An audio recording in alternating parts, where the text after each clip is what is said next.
about changes. We're talking about up-to-date things. Let's tackle that elephant that's in the room. Right now, we are all sitting, and we are almost a solid year into the BSA AML reform. So if you go to page 1 of the next section, let's make sure that we cover all this so that we are all on the same page, because there are some things in this BSA AML reform law that are kind of sleepers. Okay, like I go into banks and I talk to BSA officers, and sometimes management isn't aware of some pretty big things that are coming down the pipe.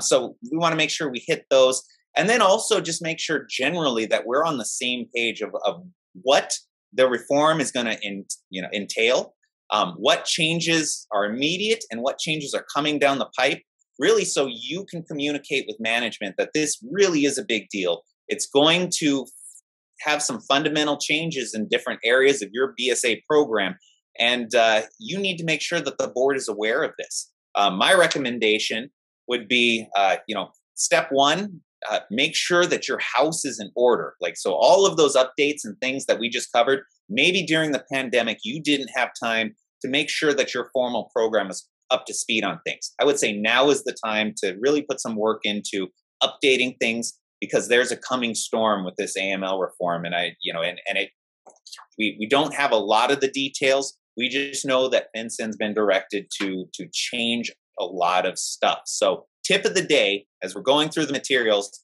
update your risk assessment. You'll probably want to include a section in your risk assessment where you specifically talk about the BSA AML reform. That way you can evaluate the risk. You can come up with, okay, what do we need to do going forward? What do we know about it? Because this is an upcoming risk that is going to affect your program. And the key here is making sure that you communicate it to the board early. Anytime there's change, there's going to be a requirement that you have manpower and money to implement that change. So let them know in advance that things are coming. Maybe you need to address your training budget, because every time they go through and they tweak something, you're going to have to go through and train your folks to make sure that they understand the latest and greatest rules.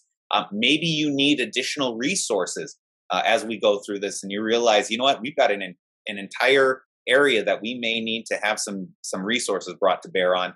And the key here is making sure that your board of directors is aware of it. So